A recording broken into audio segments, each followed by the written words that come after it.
Welcome back. You are watching or listening to me, Patrick Christys, on GB News. Now, eco-warriors Just Stop Oil have announced a new series of protests, and the police have prepared for those protests by preemptively arresting the co-founders. So the Met Police said that the dawn raids, were aimed at preventing serious disruption ahead of more climate protests.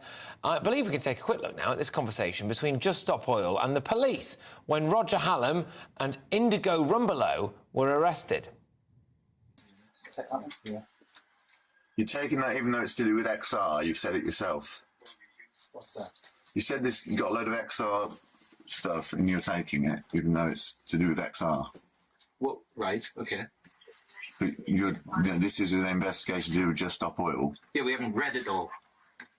You haven't read it all? No, it needs to be investigated, doesn't it? So there's obviously reference to sort of things in here that may be relevant. So then it needs to be investigated and seized and investigated. It can be then returned to you if there's no relevance to the investigation. But I'm curious because I heard you say it was to do with XR, and now Right, that was the first line that was on there.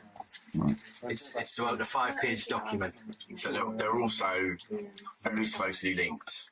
JSO is sort of formed. So you're standing in the way again. Really? So, yeah. Excuse me. So also, we're allowed to seize items that we think are in relation to that offence. So if we think that's in relation to the conspiracy, we're entitled to seize it. If it's not relevant to the offence, then it would just be returned like any other.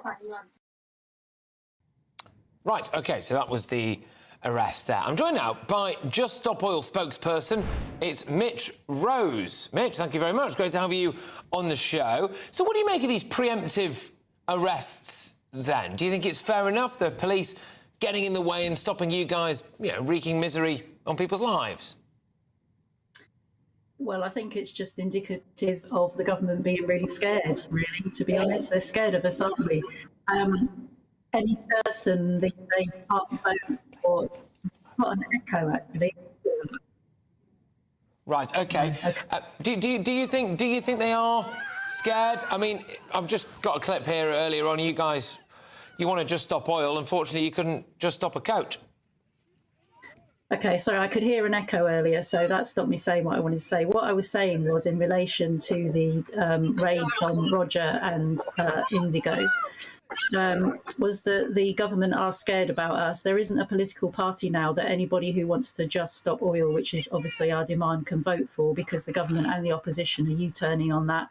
So in effect, Just Stop Oil are the only opposition now, really, aren't we? I notice you're showing pictures of what happened today. Yeah. Just Stop Oil stands in solidarity with asylum seekers and refugees. It's absolutely appalling that the government are wanting to use prison ships to house people who are legitimately here trying to seek refuge, trying to seek somewhere safe to live, trying to seek food to feed their children.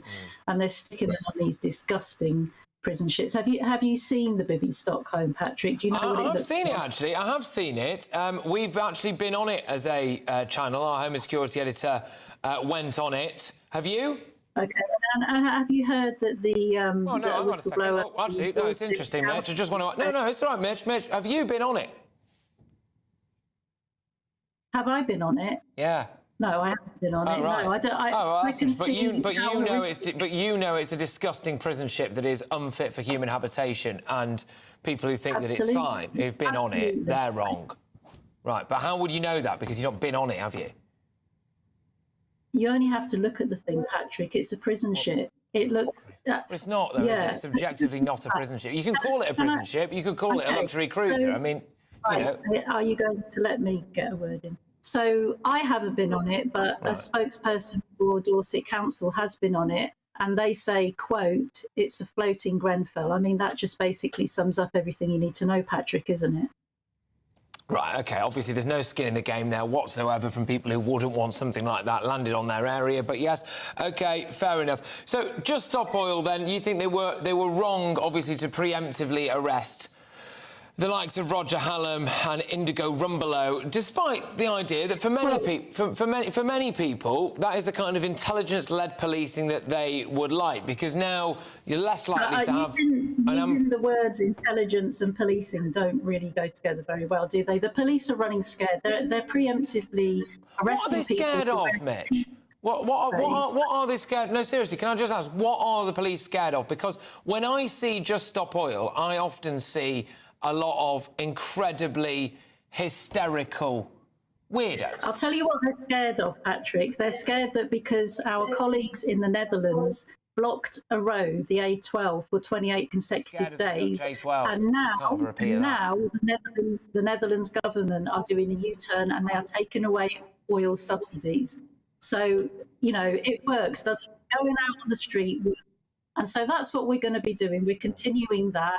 As of 29th of October, we'll be back out on the street because that's what People Power does. And I would tell any of your viewers who join us on the streets at the end of October, beginning of November, go to juststopoil.org, sign up, come on a non-violence training and get out on the streets with us. The people have had enough, Patrick. We're not putting up with prison ships on our watch. No way, no how. We're slipping towards concentration camps off the coast of the UK. We're not having that. We're not going to sit back and watch. Like, we're not. You see, this is where I think, with respect, you lose the crowd, right? You go from saying I'm a bit worried about the climate to, you know, we're all going to boil in our own sweat, to here's a ship that actually other people have lived on perfectly happily abroad, and many people would regard as being equivalent to a 3-star hotel, right? And you now say we're on the we're on the brink of concentration camps off the coast of the UK. But it's absolute hysteria, isn't it? It's complete hysteria. Well, I think if we're talking about let's just take this to the bigger picture, okay? Let's just join up what's happening here. So these asylum seekers and refugees, which is why you've called me on here to talk about that action today. There's stuff going on in the world at the moment that means that people are being displaced from their homes. As I said earlier, they're seeking for food, they're seeking for protection, the very, very basic needs of human beings. A lot of the time, Mitch, they are seeking refuge from a certain type of ideological government, right? Are you muting me? Is that what's happening now? It's not. I've just had enough, actually. Mitch, thank you very much. Mitch Rose, bye-bye. Mitch Rose there, Just Stop Oil spokesperson. Right, OK, so there's loads more still to come to now. And the end of the show, find out why Steve Coogan has been accused